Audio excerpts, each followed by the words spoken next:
Alors,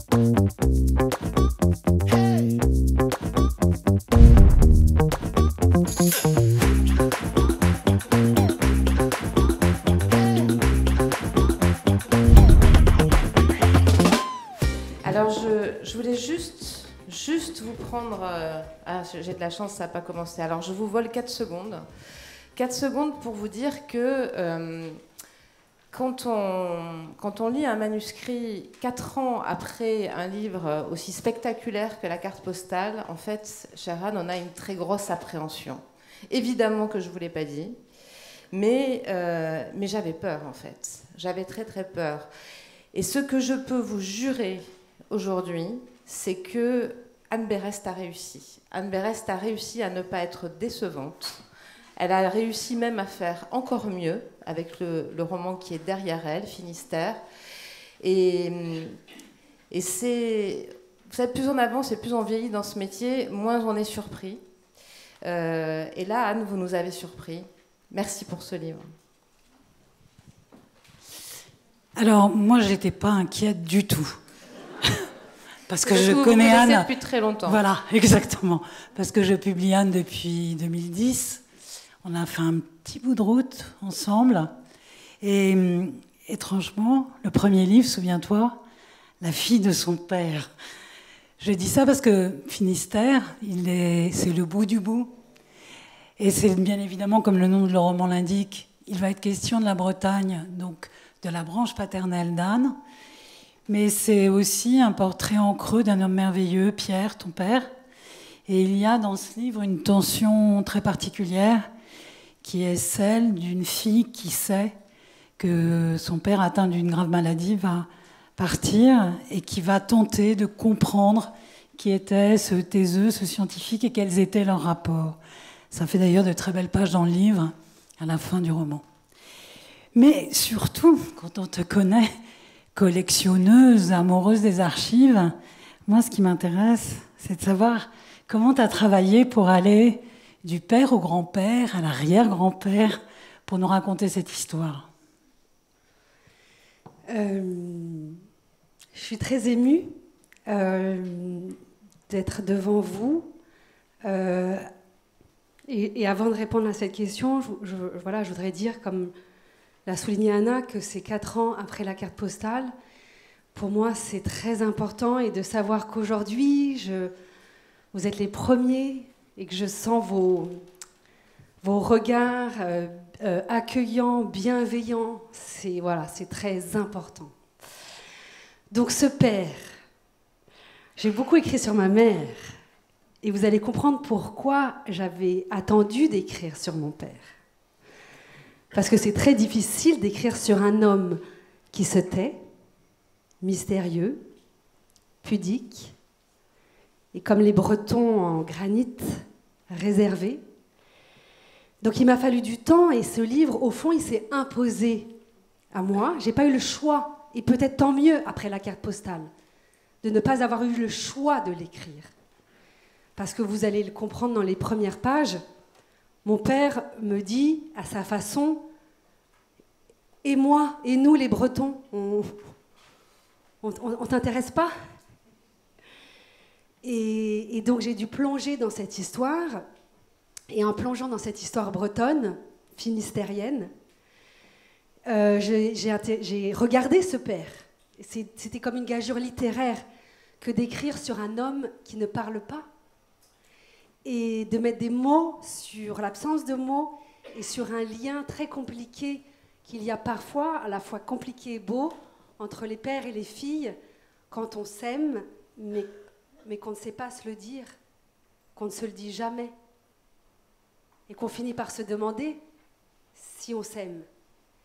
Et j'espère que les lecteurs refermeront ce livre en se disant, peut-être qu'il faut que j'écrive à mes parents, peut-être qu'il faut que j'écrive à mes enfants pour leur dire l'amour. Sur les archives. Donc, là encore, comme dans Gabriel, comme dans la carte postale, je suis lancée d'abord dans un grand travail de recherche sur la Bretagne et sur cette passion que j'ai de l'histoire.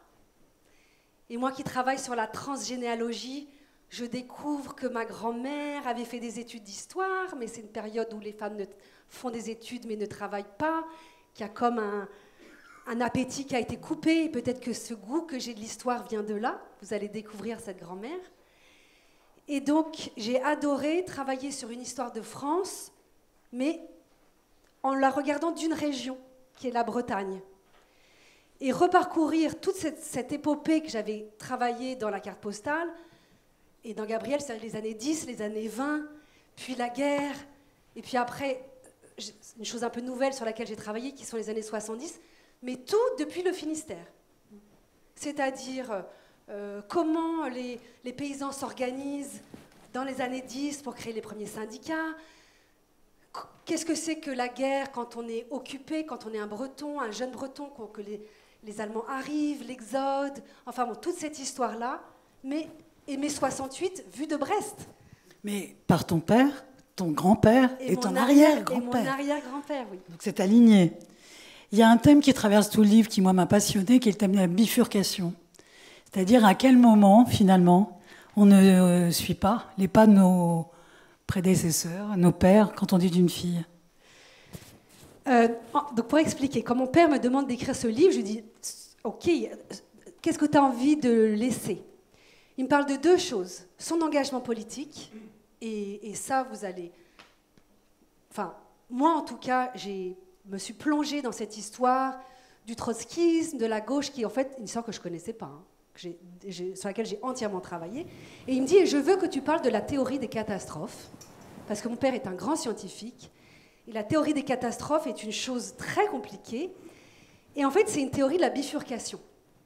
Et je comprends quand il me dit ça, qu'au fond, s'il a travaillé sur la bifurcation, c'est que dans sa lignée, tout le monde, à un moment donné, a bifurqué.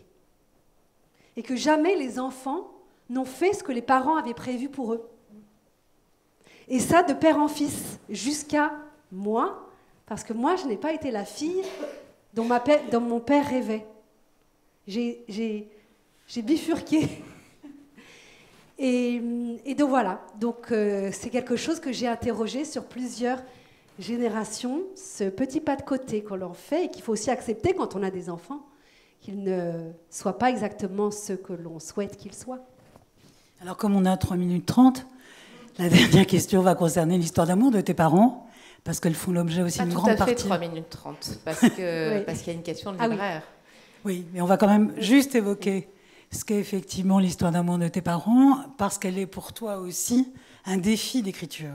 Oui, j'ai adoré. En fait, on retrouve Lélia, ma mère, qu'on a rencontrée dans la carte postale, là, les jeunes femmes, et j'ai adoré assister à la première rencontre amoureuse et même à la première nuit de mes parents. Et quand ces deux chercheurs, deux scientifiques, mais vraiment, aujourd'hui, on dirait des nerds, quoi. Ils sont dans leur monde et ils se rencontrent. Et alors là, quand deux scientifiques vont s'aimer, ça donne des scènes qui ont été pour moi délicieuses et joyeuses à écrire. Merci Anne Berest. Votre livre a été lu et très apprécié. Je remets à contribution Simon Payen qui va vous poser une question. Bonjour Anne Berest, bonjour Martine Saada, merci Rémi. J'ai eu la chance de lire Finistère il y a quelques jours, j'avais une question. Déjà vous dire que j'ai lu Finistère comme un roman qui porte en lui une charge d'amour envers la famille qui est très belle. Et comme si vous réconciliez deux choses, deux concepts qui peuvent paraître contradictoires, le fait d'être libre avec le fait de faire famille. Dans Finistère, il y a la question de la liberté et de l'éducation qui est omniprésente, la manière dont vos parents vous éduquaient, ce à quoi ils voulaient que vous ressembliez, ce à quoi surtout ils voulaient que vous ne ressembliez pas.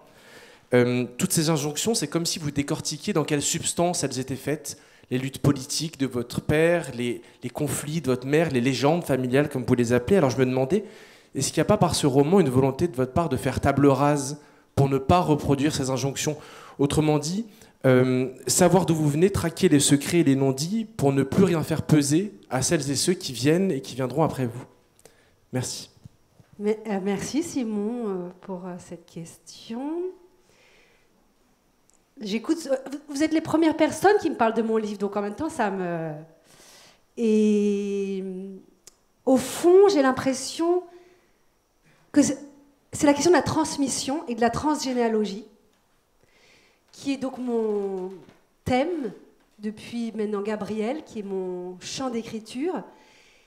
Et d'ailleurs, dans le livre, je parle de la thérapie que j'ai faite, qui est une thérapie par l'arbre généalogique. Et je raconte la séance folle. Et au fond, c'est une façon de dire, quand on explore le passé, quand on essaye de savoir d'où on vient, peut-être qu'on va faire encore des erreurs, et sans doute, mais on va être conscient de certaines choses. Et déjà, on va savoir qu'on est des mauvais parents. C'est déjà pas mal. Et c'est aussi, et ça c'est ce que me dit la thérapeute, quand on travaille sur son arbre, on soigne son arbre pour les générations à venir, mais on soigne aussi le passé. Et moi, à travers ces livres, à travers celui-là, j'ai l'impression de soigner mes ancêtres. Voilà, c'est la fin. Merci.